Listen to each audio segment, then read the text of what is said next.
하나님 아버지, 감사합니다. 주님께서 우리를 불러 예수 믿고 구원받아 살아가게 하시니 감사를 드립니다. 일남 헌신 예배를 받으시고 함께하여 주셔서 주님 은혜 안에서 말씀에 의지하여 살아갈 수 있도록 인도하시고 주님 양중에 붙들어 주시옵소서. 주님의 인자하심과 말씀과 믿음 안에서 성령에 이끌려 살아갈 수 있도록 항상 함께하여 주시옵소서. 이 시간 주님의 보혈의 손으로 우리 마음을 만져주시고 마음의 문이 열려 아버지 말씀 심중에 담고 그 말씀 의지하여 주님 앞에 무릎 꿇게 하시고 깨달아 살아가게 하옵소서. 주님, 영혼이 잘된 같이 범사가 잘되고 강건함을 주시옵소서. 믿음으로 세상 유혹 이기며 믿음으로 승리하게 하옵소서. 주님 말씀에 순종하게 하시고 받은 사명 잘 감당하게 하시고 아픈 모든 교우들의 질병을 치료하시고 영육의 강건함을 주시옵소서. 모든 일들이 주님 뜻대로 이루어가게 하시고 진정한 마음을 가지고 교회를 사랑하게 하옵소서. 하나님 아버지, 목사님을 기억하시고 신원의 강건함을 주시고 전하는 말씀이 영혼을 살리는 말씀이 되게 하여 주시고 영력으로 영감으로 성령 충만하게 내려주시고 사랑이 넘치는 목사님 되게 하옵소서. 주님, 송탄 제일교회 축복하시고 느그들랭 끝까지 함께 하셔서 주님 은혜 가운데 마치게 하시고 교회가 성장하게 하시고 많은 사람이 교회에 오셔서 예수님을 믿고 구원받는 구원의 방주가 되게 하옵소서. 4월 3일부터 고난주간 특별 집회에 많은 사람들이 와서 말씀 듣고 구원받고 주님의 역사가 일어나게 하옵소서. 수고하는 모든 손길 위에 주님께서 복 내려 주시되 복에 복을 더하사 지경을 넓혀 주시고 주의 손으로 도우사 환난에서 벗어나 근심 걱정이 없게 하여 주시옵소서. 모든 것 주님께 맡겨오며 모든 영광을 주님께 돌리며 살아계신 예수 그리스도의 이름 받들고 감사하며 간절히 기도 올리옵나이다. 아멘.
네, 감사합니다. 우리 제1남전도에 이렇게 귀한 특송을, 은혜로운 특송을 해주셔서 너무나 감사합니다. 오늘 우리가 읽은 이 디모데 후서는 사도 바울의 마지막 서신입니다. 그가 나이가 들어서 노년이 되었을 때 로마 감옥에 갇혀 있으면서 그의 믿음의 아들 디모데를 향해서 쓴 편지입니다. 그래서 이 마지막 서신이기 때문에 이 디모데 후서를 보게 되면은 이 안에는 사도 바울의 개인적인 고백이 참 많이 나오고, 또 인간적인 내용도 나오고 감정적인 언어들도 이 안에는 많이 들어 있습니다. 그런데 이 바울 사도가 죽음을 이제 얼마 앞두고 자기 믿음의 아들 디모데에게 권면을 했는데, 그 권면할 때 마지막까지 잊지 않고 권면했었던 중요한 내용이 오늘 성경에는 들어 있습니다. 그것은 무엇인가 하니 바로 말씀을 전파하라, 즉 도를 전하라. 다시 말하면 전도라고 말할 수 있는 거죠. 여러분, 이 사도 바울은 자기 자신이 일평생 전도자의 삶을 살았었기 때문에 이 전도의 중요성에 대해서 잘 알고 있었습니다. 그래서 이것을 강조하고 있는데, 그렇다면 여러분, 이처럼 사도 바울이 마지막까지 이 전도에 대해서 이 전도에 대한 강조를 하는 그 이유가 무엇일까요? 이렇게 그가 전도를 중요하게 생각하는 그 이유, 마지막에 이제 죽음을 얼마 앞둔 이 시점에서도 이 전도에 대한 내용을 그가 말하고 있는 그 이유가 무엇일까요? 저는 오늘 본문을 보면서 이 본문 안에는 사도 바울이 이처럼 전도에 대해서 크게 강조하는 세 가지 이유가 있다고 생각을 합니다. 그 첫 번째는 무엇인가 하면, 그 첫 번째 이유는 이 전도라고 하는 것은요, 모든 사람에게 주신 하나님의 사명이기 때문에 그렇습니다. 모든 사람에게 주신 하나님의 사명. 여러분, 예수님께서 이 땅에 공생의 사역을 마치시고 승천하실 때, 승천하시기 직전에 마지막으로 제자들에게 하신 말씀이 무엇인지 기억이 나십니까? 마태복음 28장 맨 마지막 부분 19절과 20절에 보시면은 예수님께서 이제 사역을 다 마치고 부활하고 승천하실 때 제자들에게 주셨던 말씀, 이것이었습니다. 마태복음 28장 19절 20절. 그러므로 너희는 가서 모든 민족을 제자로 삼아 아버지, 아들과 성령의 이름으로 세례를 베풀고 내가 너희에게 분부한 모든 것을 가르쳐 지키게 하라. 볼지어다 내가 세상 끝날까지 너희와 항상 함께 있으리라 하시니라. 자, 예수님께서 말씀하신 이 말씀의 핵심이 무엇입니까? 핵심은 전도죠. 복음을 전하라라고 말씀을 지금 하신 거예요. 이처럼 여러분이 전도의 사명이라고 하는 이것은요, 예수님의 공생의 사역을 통해서 그분의 삶을 통해서 보여주신 내용이고, 그리고 마지막에 이제 사역을 마치고 승천을 하시면서도 제자들에게 말씀하신 내용이 바로 복음 전하라라는 내용을 말씀을 하셨단 말이에요. 그렇기 때문에 사도 바울도 여기서 이제 마지막으로 이런 말을 하는 거예요. 오늘 본문 2절 말씀인데 우리 2절 한번 같이 읽어볼까요? 같이 한번 있습니다. 시작. 너는 말씀을 전파하라.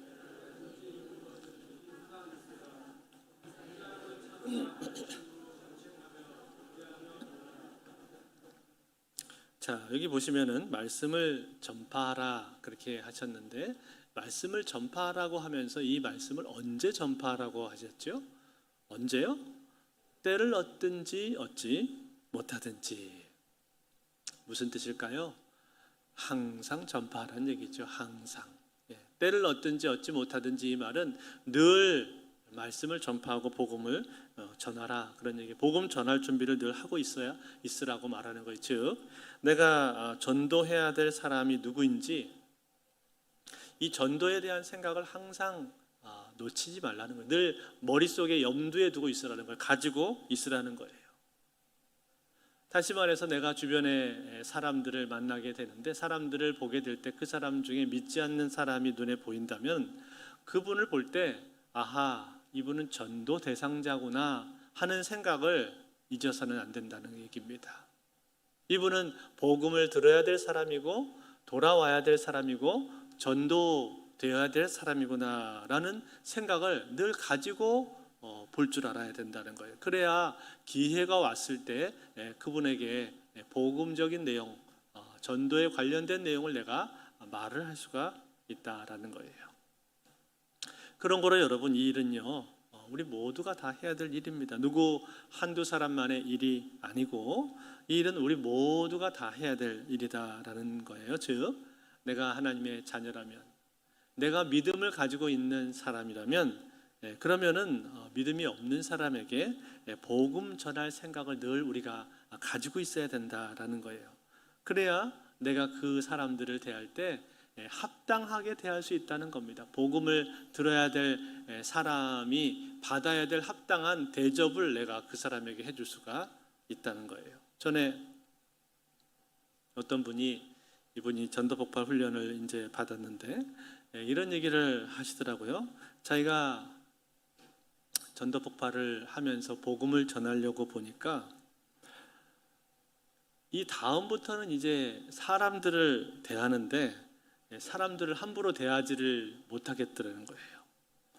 왜냐하면 이분을 복음을 전할 대상으로 바라보기 시작하니까 이전에는 자기가 그렇지가 않았다는 거예요. 이전에는 말도 쉽게 그냥 내뱉고 또 화날 일이 생기면 그냥 화도 벌컥 그렇게 내기도 하고 성질 따라서 살았다는 거죠. 그리고 손해 보는 거는 웬만하면 안 하려고 하고 그렇게 살았는데 그런데 이제 내가 전도를 해야 되겠다라고 딱 생각을 하고 나서 보니까 사람들을 대하는데 자기가 바뀌더라는 거예요. 자기가 그 사람을 함부로 이렇게 대하지를 못하겠고 복음을 전해야 될 생각을 하니까 더 조심하게 되고 조심스럽게 대하게 되고 자기 자신이 더 나이스해졌다는 거예요. 사람을 대할 때 더 나이스하게 대하게 됐다는 거예요.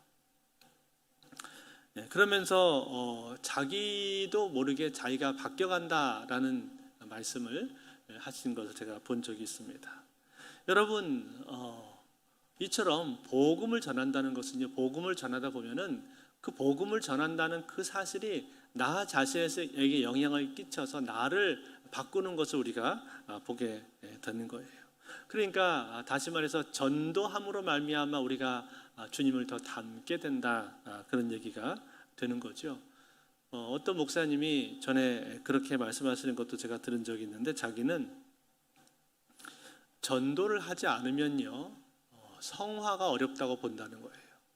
우리가 성화가 이제 주님 닮는 건데 성화라고 하는 것에 있어서 내가 열심히 기도하고 성경도 읽고 뭐 그런 부분들이 다 우리의 성화에 영향을 끼치지만 그러나 자기 자신은 자기의 경험을 볼 때 전도를 하지 않으면은 성화에 한계가 있다는 얘기를 하시더라고요. 그러면서 진정한 성화는 전도를 하면서 이루어지는 거다, 그렇게 말씀하시는 걸 제가 들은 적이 있습니다. 그만큼 이 전도라고 하는 것이 이 복음을 단순히 전하는 측면뿐만이 아니라 전도하는 전도자 자신에게도 선한 영향력을 끼친다라는 거죠. 그러니까 이 전도는 소수의 몇몇 사람들이 할 일이 아니고 은사 있는 사람들이 해야지, 그게 아니라 믿는 사람이라면, 우리 크리스찬이라면 누구나 다 해야 될 핵심적인 우리의 사명이다라는 거예요. 크리스찬이면은 누구나 다 해야 된다는 것 뿐만 아니라 오늘 말씀해주고 있는 것처럼 때를 얻든지 얻지 못하든지 전파하라, 이 말씀처럼 기회가 있는 대로 수시로 복음을 전할 생각을 하라는 거예요. 그래서 베드로 사도도 그런 말씀을 하시지 않았습니까? 베드로전서 3장 15절 보면은 이런 말씀을 하신 적이 있습니다. 너희 마음에 그리스도를 주로 삼아 거룩하게 하고 너희 속에 있는 소망에 관한 이유를 묻는 자에게는 대답할 것을 항상 준비하되 온유와 두려움으로 하고, 너희 속에 있는 소망에 관한 이유를 묻는 사람들에게는 항상 대답할 것을 준비하라, 그렇게 말을 했단 말이에요. 무슨 얘기입니까? 항상 전도할 준비를 하고 있으라는 얘기죠. 언제 기회가 너에게 찾아올지를 모르니까 늘 거기에 대해서 마음의 준비를 하고 있어라.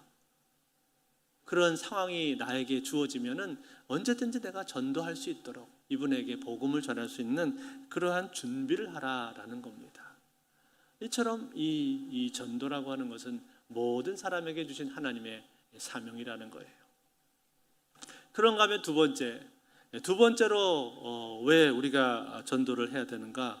두 번째 이유는요, 이것입니다. 전도하지 않으면은요, 사람들이 거짓 진리를 따르게 돼 있기 때문에 그런 거예요. 거짓 진리. 오늘 3절과 4절에 나오는데 하울링이 좀 나는 것 같은데, 3절과 4절 말씀 한번 우리 같이 읽어볼까요? 3절 4절 한번 같이 읽겠습니다. 시작. 때가 이르리니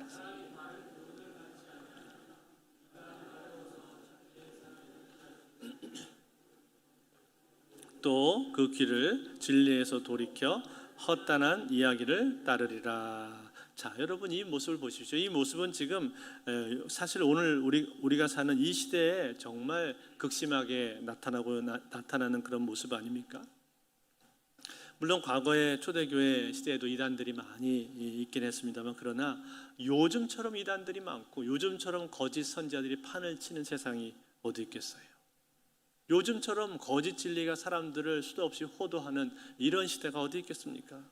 여러분 다 아시듯이 최근에 이 JMS 정명석 뉴스에 계속 나오잖아요.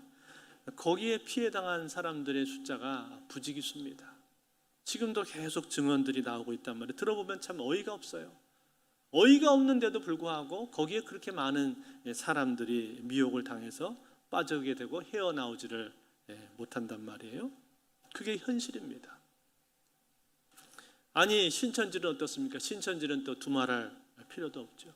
수도 없이 많은 젊은이들이 거기에 빠져가지고 자기 인생을 허비를 하고 있단 말이에요. 그처럼 우리 시대에는요, 이렇게 수없이 많은 이단들이 사람들을 미혹을 하고 있습니다. 그런데 여러분, 이러한 때 우리가 이러한 시대를 살아가면서 복음을 전하지 않는다면 그러면 어떻게 되겠습니까? 그러면요, 사람들은 진리를 알 수가 없습니다. 진리를 알 방법이 없어요. 그러니까 비진리, 거짓 진리에 자꾸만 호도가 되는 거죠. 거기에 유혹을 받게 되는 것이고 거기에 빠져서 피해를 겪을 수밖에 없다는 거예요.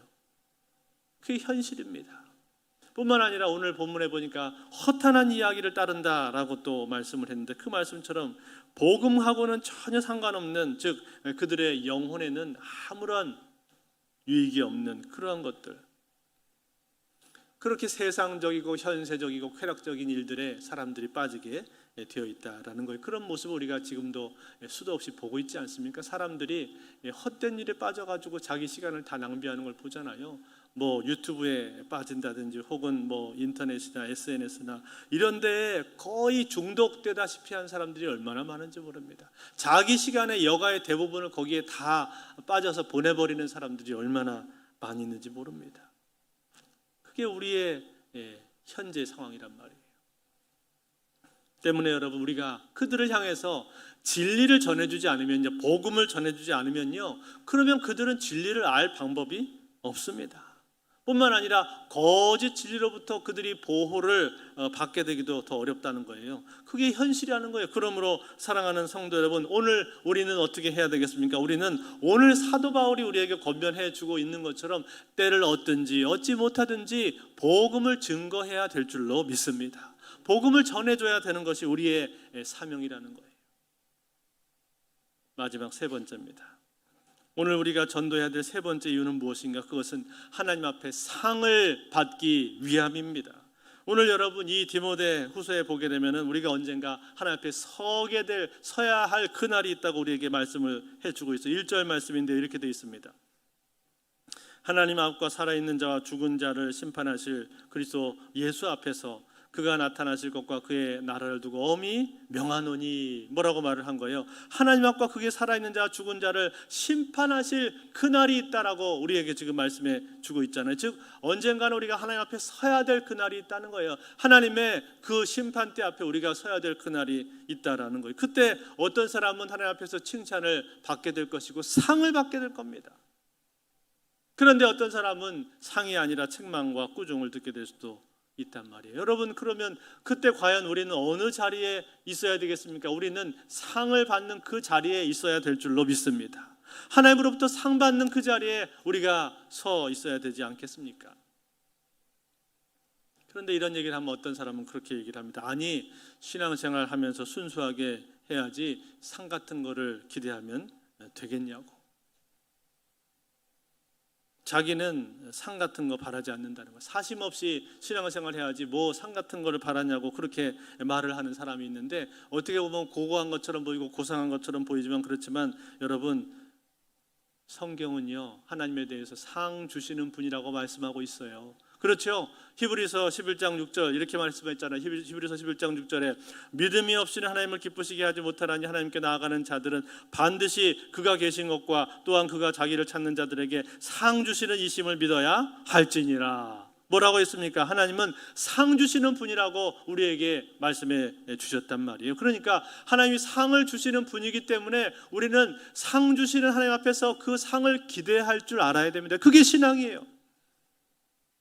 상을 하나님이 주신다고 말씀을 했는데, 에이, 그까지 상 나는 별로 중요하지 않아, 나는 필요 없어, 유치하게 무슨 상 같은 거를 바라고 신앙생활을 해? 아니요, 그렇지 않습니다. 대인배가 아닙니다. 그렇게 말하는 사람은 대인배가 아니라 사실은 믿음이 없는 거예요. 그리고 어떻게 보면 그건 하나님을 무시하는 것과 똑같은 거예요. 왜 그렇습니까? 하나님이 상 주시는 분이라고 우리에게 말씀을 했는데, 에이, 그까지 상, 그거는요 하나님을 멸시하는 거랑 똑같은 거예요. 하나님이 상을 주신다고 말씀하셨으면요, 우리는 우리의 당연한 반응은 무엇입니까? 그 상을 기대할 줄 알아야 돼요. 하나님이 주시는 상을 내가 받고 싶다, 그 상을 내가 받아야지, 그렇게 기대하기를 하나님이 원하신단 말이에요. 그것이 신앙이란 말이에요. 그런 거로 여러분, 우리는 어떻게 해야 됩니까? 우리는 우리의 신앙생활을 하면서 상 주시는 하나님 앞에 그 상을 받을 걸 기대하고 달려가야 될 줄로 믿습니다. 그 상을 받기 위해서 내가 애쓰고 수고하고 노력하는 거, 그거 절대로 나쁜 거 아니에요. 하나님이 기뻐하시는 일이다, 그런 말이에요. 그런데 그 하나님의 나라에서 하나님이 상을 주신다고 했는데, 그 상 중에서 가장 큰 상을 받을 사람이 누구라는 거예요? 바로 전도자라는 거예요. 전도자. 왜요? 왜 전도하는 사람이 상을 그렇게 크게 받습니까? 왜냐하면 온 천하보다도 한 영혼이 귀하다고 했잖아요. 한 영혼의 가치가 온 천하보다도 귀하다고 했기 때문에 그런 겁니다. 그렇기 때문에 그 한 영혼이 하나님 앞에 돌아오게 되면, 한 영혼이 길을 잃고 방황하다가 하나님을 만나게 되고 복음 진리 가운데 나오게 되고 하나님의 자녀로 거듭나게 되면, 그것만큼 하나님이 기뻐하시는 일이 없다는 거예요. 그것만큼 천국에 큰 상급이 없다는 거예요. 그러니까 그 큰 상급이 우리에게 약속이 되어 있기 때문에 그 상을 기대하면서 이 전도의 길을 걸어가야 된다는 거예요. 그래서 다니엘서 12장 3절에 보면은 이런 말을 했습니다. 이런 말씀이 나옵니다. 지혜에 있는 자는 궁창의 빛과 같이 빛날 것이요, 많은 사람을 옳은 대로 돌아오게 한 자는 별과 같이 영원토록 빛나리라. 많은 사람을 옳은 대로 돌아오게 한 사람은 별처럼 빛난다고 말했습니다. 별처럼 아름답게 영원토록 빛나는 그러한 상급을 얻는다, 그렇게 말씀을 해 주셨단 말이에요. 그러므로 사랑하는 성도 여러분, 오늘 우리는 이 전도자에게 주시는 상급이 그렇게 어마어마하게 큰 상급이 우리에게 있다는 사실을 분명히 알고 이 전도의 사명을 감당하실 수 있기를 바랍니다. 전도자가 되실 수 있기를 바랍니다. 오늘 우리 일남전도회 헌신예배인데, 우리 일남전도회는 우리 교회 장자 전도회인 거 아시죠? 가장 큰 형님들이 우리 일남전도회입니다. 제일 큰 형님 맏아들이란 말이 그만큼 중요한 전도회라고 생각합니다. 큰 형님이니까, 큰 형님이기 때문에 연세가 많으셔서 몸으로 하는 힘든 일은 하기 어렵지만, 그러나 전도하는 이 일, 이거는 여러분 다 하실 수 있잖아요. 전도는 사람 만나서 같이 대화하는 거잖아요. 말로 하는 거잖아요. 그러니까 나이하고 상관없단 말이에요. 누구든지 다 할 수 있단 말이에요. 아니, 오히려 더 인생의 경험과 연륜이 더 많고 신앙의 연수가 더 길수록 전도는 더 잘할 수 있습니다. 내가 해줄 이야기가 더 많고 신앙의 간증이 많고 주님에 대한 얘기를 더 잘할 수 있고 하나님이 더 그런 위치에 두셨단 말이에요. 물론 성령의 도우심이 절실히 필요한 것이 전도입니다만, 그러나 우리 일남전도에는 더 전도할 수 있는 좋은 자산들을 더 많이 가지고 있습니다. 그러므로 우리 사랑하는 일남전도회는 우리 교회 그 어떤 전도회보다도 전도하는 전도회가 되실 수 있기를 바랍니다. 전도하는 남전도회, 지난번에 보니까 이미 나가셨더라고요. 이미 주일날 일남전도회가 지금 전도 활동을 시작을 했습니다. 그래서 전도하는 모습을 제가 보고 참 감사했는데, 계속 마음을 모으시고 여기에 여러분들의 우선순위를 두시고 전도인의 사명을 감당하실 수 있기를 바랍니다. 그러면 반드시 하나님께서 우리 일남전도회를 크게 축복해 주실 줄로 믿습니다. 그뿐만 아니라 우리 큰형님들이 전도하는 모습을 보게 되면 우리 아우들, 동생들은 그 모습 보고 그대로 도전받아서 우리 아우들도 전도하는 사람들이 될 줄로 믿습니다. 후배들 가운데 그 본을 받고 도전받아서 전도하는 전도자들이 더 많이 나오게 될 줄로 믿습니다. 오늘 사도 바울은요, 이제 이 땅에서 시간이 얼마 남지 않았습니다. 얼마 후면 하나님이 부르실 텐데 그 부르시는 하나님 앞에 이제 가야 됩니다. 그런데요, 그는 하나님 앞에 가는 것에 대한 두려움이 전혀 없어 보입니다. 아니, 오히려 하나님 만날 것을 기대하고 있는 것처럼 보여요. 왜 그렇습니까? 왜냐하면 그는 일평생 전도자의 삶을 살았거든요. 그래서 하나님 만날 걸 기대하고 있습니다. 그래서 이런 고백을 하는 거예요. 오늘 6절에서 8절 말씀을 보시면 한번 같이 읽겠습니다. 마지막 6절에서 8절 같이 읽습니다. 시작. 전제와 같이 내가 벌써 부어지고 나의 떠날 시각이 가까웠도다. 나는 선한 싸움을 싸우고 나의 달려갈 길을 마치고 믿음을 지켰으니 이제 후로는 나를 위하여 의의 면류관이 예비되었으므로 주 곧 의로우신 재판장이 그날에 내게 주실 것이며 내게만 아니라 주의 나타나심을 사모하는 모든 자에게 도니라. 아멘. 자, 뭐라고 말했습니까? 나는 이제 떠날 날이 가까웠다. 떠날 날이 이제 임박했다는 거예요. 그런데 그 떠날 날이 가까웠는데 나는 나를 위해서 준비된 면류관이 내 눈에 보인다, 그렇게 말을 하고 있는 것 아닙니까? 즉 자기 자신에게 주어진 그 큰 상, 자기에게 하나님께서 주실 그 큰 상을 그가 지금 보고 있단 말이에요. 눈을 들어서 그 자기에게 주어질 그 큰 상, 면류관을 그는 보고 있다고 말을 하고 있는 거예요. 왜 그렇습니까? 왜냐하면 그는 평생 전도자의 삶을 살았기 때문에. 비가 오나 눈이 오나 그는 복음을 증거하기를 힘썼고 영혼을 구원하는 그 일에 자기 자신의 우선순위가 들어있었고 그 일에 평생 동안 매진했기 때문에 그 일이 자기 우선순위의 첫 번째 일이었기 때문에 전도자의 삶을 살았기 때문에 바울은 이제 죽음을 눈앞에 두고도 두려움이 전혀 없는 거예요. 아니, 오히려 하나님으로부터 받게 될 그 상급, 큰 상급이 눈에 보이고 있는 거예요. 그래서 그날을 지금 기대하고 있는 거 아닙니까? 사랑하는 성도 여러분, 그렇습니다. 전도는요, 하나님이 가장 기뻐하시는 일입니다. 그리고 가장 큰 상급을 주어주는 것이 바로 전도라는 거예요. 그래서 우리 교회 지역 전도팀 또 전도 폭발팀 얼마나 참 귀한지 모르겠습니다. 그러므로 사랑하는 성도 여러분, 이 전도의 사명이 오늘 이 자리에 있는 우리 모두에게 주어졌다는 그 사실을 깊이 인식하시고 우리의 삶 가운데 때를 얻든지 얻지 못하든지 늘 전도하기 힘쓰시는 여러분들 되실 수 있기를 바랍니다. 이제 하반기 되면 새생명 전도 축제도 열리게 될 텐데 그때 가서 허겁지겁 전도 대상자 구하느라고 고생하지 마시고 지금부터 여러분 기도하십시오. 내가 전도해야 될 대상이 누구인가 지금부터 여러분 기도하면서 마음으로 정해두시고 지금부터 기도하면서 그분에게 조금씩 이렇게 작업을 해 두시기를 바랍니다. 그러면 그 날이 되었을 때 하나님께서 그의 마음을 준비시키시고 마음을 여셔서 귀한 열매를 맺도록 도와주실 줄로 믿습니다. 바라기는 오늘 전도자에게 주시는 이 귀한 은혜, 그리고 전도인에게 주시는 이 귀한 사명, 그리고 그 전도자에게 주시는 하늘의 놀라운 상급이 오늘 이 자리에 있는 저와 여러분들 모두에게, 특별히 우리 일남전도에게 이 놀라운 축복이 함께 하실 수 있기를 주의 이름으로 축원드립니다.